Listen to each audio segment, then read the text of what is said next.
My guy, it's okay to come back to daddy, especially when he know his card prices. Buy these Yu-Gi-Oh cards before they skyrocket in price. I've been doing this for so long, and I've been so right. In our last video, we talked about Denko Sekka, Therion King Regulus, the book cards, and enemy controller, all cards that have skyrocketed in price. And you can always go back and check the previous video because there's still some cards that I think have long-term potential and will still go up. But of course, big dog, I'm not here to rest on my laurels. I'm here to give you more cards that will skyrocket in price. How I know? Well, I used to be a vendor. Bro, I get nothing out of this, but if you want to hook your boy up, make sure to use my TCG Player link every time you purchase from TCG Player. It helps your mans out. So without further ado, I present to you, buy these powerful Yu-Gi-Oh cards before they skyrocket in price. Right now, Yu-Gi-Oh is in a really interesting spot. We just received a slew of reprints through Structure Deck, Trap Tricks, and Maze of Memories, and we still have some unannounced reprints that'll happen very soon. My boy, in theory, we should be in a seller's market, and I do think that there are some cards that you should be selling. If you want a video of that, go ahead and let me know down below. But right now, there are some very low-key Yu-Gi-Oh cards that Vendor Cali would be picking up right now. Is easy money, but more importantly, easy for you to pick up these cards while they're cheap so you can stay into the competitive game. The first card that I want to talk to you about is Ash Blossom in Joyous Spring. My guy, that Structure Deck Beware of Trap Tricks got you thinking different. Structure Deck Beware of Trap Tricks was a huge success, not only as a structure deck itself, but also with some well-timed reprints. Evenly matched Ash Blossom and Joyous Spring, as well as a couple of other staple cards, were made readily accessible to a ton of Yu-Gi-Oh players. But I don't know why you think that that's going to be a forever thing. My guy, this has literally happened 4 years before. We got an Ash Blossom reprint for the Solomon Great structure deck, and then it went up. Ash Blossom and Joyous Spring has always been a polarizing go-to Yu-Gi-Oh card, and it doesn't hurt you to pick up your copies of Ash Blossom and Joyous Spring, or just pick up the Trap Trick structure deck while they're still in circuit. This is literally just one of the smartest decisions to make. If you previously couldn't afford Ash Blossom and Joyous Spring, or you know someone getting into the game, point them straight to my TCG Player link so they can pick them up right now. I think what a lot of people underestimate is that since there's common versions of the card, it won't get expensive, but we've seen Ash Blossom get ridiculously expensive, and right now it's actually a good time to pick up the high rarity versions too if you can afford them. Just like how I would actually be picking up another card that has low rarity reprints recently, Droll and Lockbird is ridiculous. My guy, Droll and Lockbird just might be one of the best hand traps in Yu-Gi-Oh right now. I mean, unless you don't like winning. YCS 250th is going to have so many meta implications, it could completely change the Yu-Gi-Oh market, and one can bet that Droll and Lockbird just simply might be one of them. Droll and Lockbird is looking like an excellent counter to most Yu-Gi-Oh meta decks, and the collector's rare as well as the ultimate rare, I don't know, they looking kinda low. Kinda like how your girlfriend was down bad before OnlyFans, boy! I ain't gonna cap, that foot scene that she did is hot. She got my $5, dog. She got mine. Hey, chill out, I'm helping you pay your rent. Fortunately enough, if you don't have big baller energy, there are actually tons of rare and common versions of Droll and Lockbird, but a happy medium would be picking up those ultra rares from the Legendary Collection set.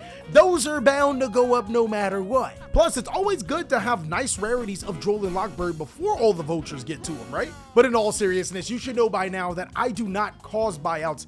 I just put people on information, and normally the information is before the card is bound to go up in price anyways. Just like how I'm gonna put you on one of the most spiciest cards that is ridiculously cheap. All right, I may have influenced this price just a little bit because I bought a good amount. Ice Jade Jimmer Adrin? My guy's pronunciation isn't the reason why you subscribe to this channel. This is a level 10 Synchro monster with an insane effect. It prevents your monsters from being destroyed or banished, and then if you activate it in response to an opponent's card effect, you not only get to banish that card, but all other copies on your opponent's field and graveyard. What in the actual my friend? I also forgot to mention that it special summons itself from the graveyard too. Holy shit, how is this card that expensive? Synchro monsters just keep on getting ridiculously busted, almost generic support. I think the only knock on this card is that it requires a water tuner monster, but There's actually a simple answer for that. My guys, just play Sword Soul. Boom. I think IJ Jimmer is one of the most underrated gems in Yu-Gi-Oh right now, especially once we get more powerful generic water tuners. Overall, this card is only $2 right now and is a really solid pickup for the future. Plus, who knows, over the 250 of YCS, somebody just might get clapped up by this card. You guys know how I feel about long-term investments. I think that they're always something really good to pick up, especially when it comes fairly cheap and high rarity, like number 39 Utopia Rising. Now, in case the IJ monster had you banging your head upside of a wall because you probably should have read that effect, number 39 got some good effects too. This guy literally special summons another Exceed monster from the graveyard when it's special summoned. Then it can detach the materials and attach it to the other monster. My guy, you can call it Yugi Boomerism. You can say that my mind is warped from my Master Duel series, but when I can special summon Crab King to the side of the field and attach to, we win it! But in competitive seriousness, this monster can special summon a monster like Baguska, but can also special summon itself from the graveyard when you Exceed summon. My brother turning one Exceed monster into three! I will admit the current pool of numbered Exceed monsters do leave a little bit to be desired, but being able to make an easy Utopic Draco Future, which is another card I think you should be picking up, I think it's pretty good and a solid investment at only $20 for a collector's rare. And another long-term investment is pretty obvious. Solemn Judgment is an incredible Yu-Gi-Oh card. Like, what are we doing here? My guys, you obviously don't remember when Solemn Judgment came super rare in Secret Slayers and became a super rare $10 Yu-Gi-Oh card. I genuinely do not give a shit that it's getting another reprint in the next couple of months, the 25th anniversary. This is a card you pick up every time. Solemn Judgments, the super rares, the ultra rares, the collector's rares, the ultimate rares, 100% a buy. This card is not only good in current Yu-Gi-Oh, but it's also extremely good in past Yu-Gi-Oh format, so it's bound to go up. Right now is the perfect time to pick up your bestial monsters like Bestial Magnemite and Bestial Druisworm. And unless these get a reprint, they are mandatory to have for the future. But for right now, let's just say that Bestials are at their lowest point right now. And personally, I would rather take that risk and pick up some right now and then realize that there's a reprint than picking up some right now and then there not being a reprint. Literally, I think the new OTS set is your only hope. I would not rely on that. Ultimate rare Bestial Magnemite. Holy.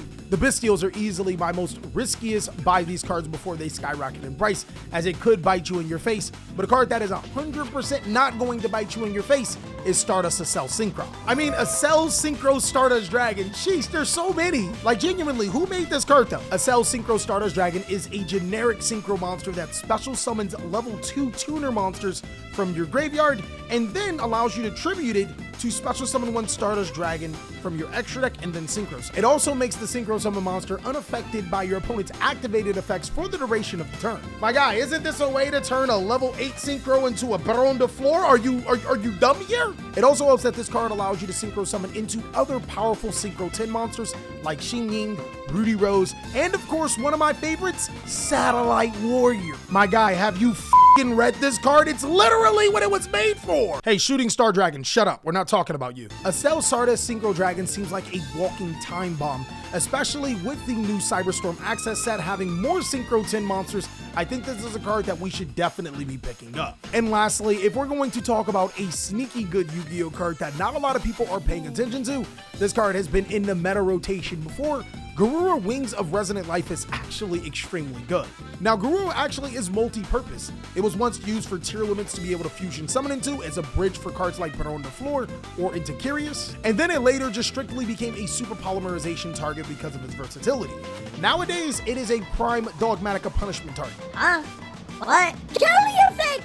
It only has 1600 attack! Well, that's actually perfectly fine. Because of Tri-Brigade Armed Basilisk 2, you can send that card off of Dogmatica Punishment or your Nadir Servant and then gain a Destruction or a Search, and then use that effect to send Garua to the graveyard to draw a card. It's also just simply a great super polymerization target because super polymerization is not bad. I'm actually in love with Garua's versatility, but you probably should have peeped me when I first told you to buy it before it skyrocketed in price, way before players were even using it. My guy, your godfather strikes again. He right moded, he wrong. And that's pretty much all that I have for cards that you should buy before they skyrocket in price. If you guys have any other cards that you think players should be looking at, go ahead and let us know down below in the comment section. Also, if you want to see more amazing Yu-Gi-Oh content, you already know what to do, big dog. Go ahead and check out these videos, as I'll catch you on the next one.